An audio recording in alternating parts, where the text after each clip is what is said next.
첫 열매의 수확은 풍성할 것입니다. 첫 열매에 대한 추수의 규모는 얼마나 될까요? 성공한 농부라면 풍성한 수확을 거둘 것입니다. 하나님께서 추수하실 첫 열매도 풍성할까요?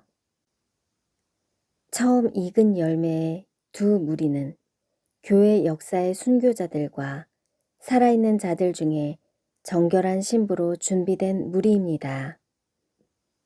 교회 시대의 순교자의 숫자는 수천만 명 이상일 것으로 추정하기에 이 무리만 해도 엄청날 것입니다.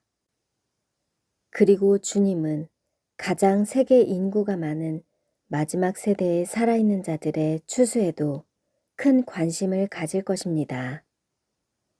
하나님의 독생자, 예수 그리스도의 혼인잔치는 성대할 것입니다.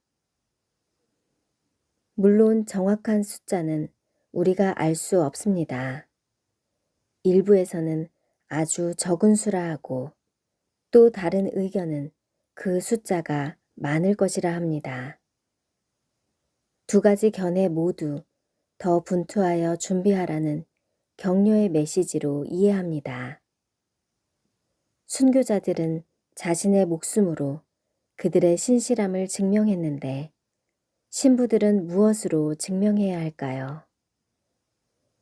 휴거자들은 사랑과 정결함이 그 조건이 될 것입니다. 많은 첫 열매 중에서 최상품만 취하실 것입니다.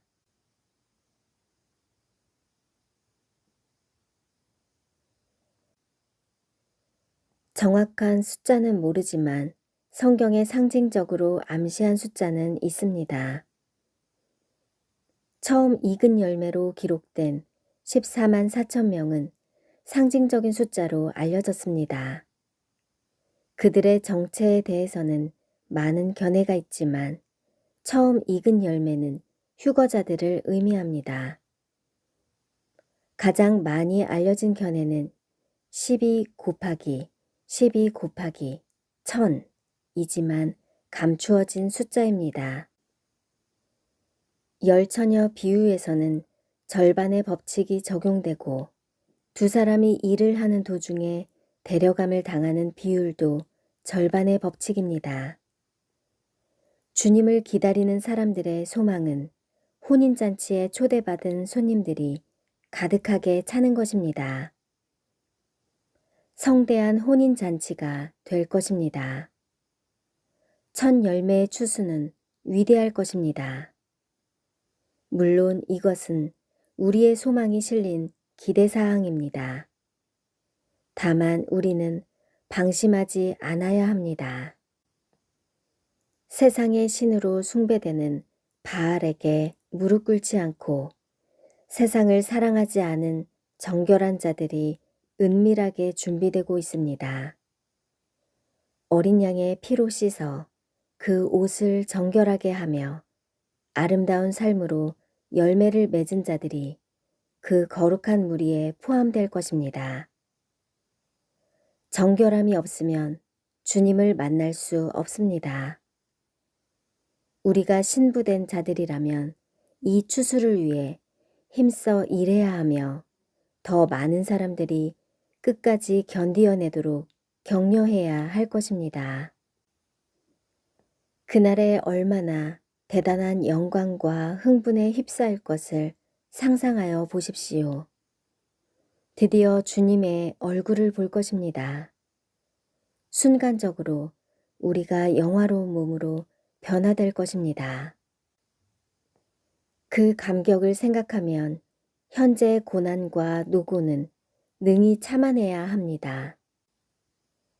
오랜 기다림으로 하루하루가 힘에 부치고 힘겨운 분들도 있을 것입니다.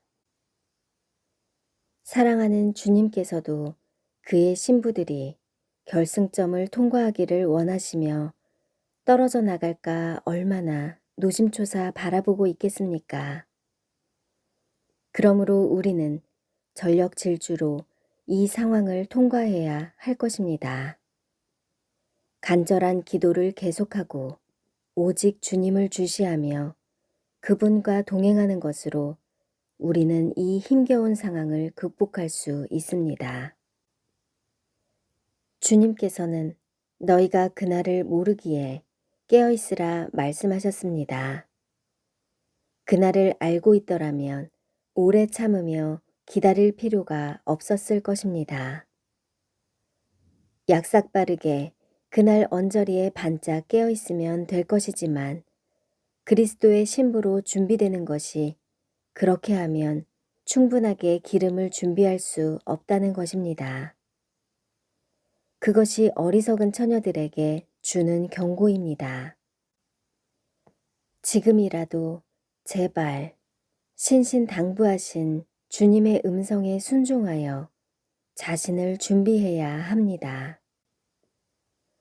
우리에게 맡겨진 것은 우리의 시간입니다. 그 시간은 자기를 위해서만 사용한다면 정결한 신부로 준비되기는커녕 바깥 어두운 데로 쫓겨나가서 울게 될 것이라고 경고하셨습니다. 우리는 적절한 때에 이 때를 위해서 준비된 사람들입니다. 우리에게는 분명한 삶의 목적도 있고 영광스러운 미래의 소망도 있습니다. 위대한 약속을 하신 분은 신뢰할 수 있는 분입니다. 문제는 결핍입니다. 하나님의 나라를 위해 결핍된 사람들은 남을 것입니다. 세상의 방식에 결핍된 사람들은 올라갈 것입니다. 오직 주님만 더 간절하게 사랑하고 갈망하는 끈을 놓지 않아야 합니다. 풍성한 임재의 교제 시간과 임재의 빵을 매일의 양식으로 먹고 마시십시오. 그것만이 이 무너지는 세상에서 살 길입니다. 마라나타.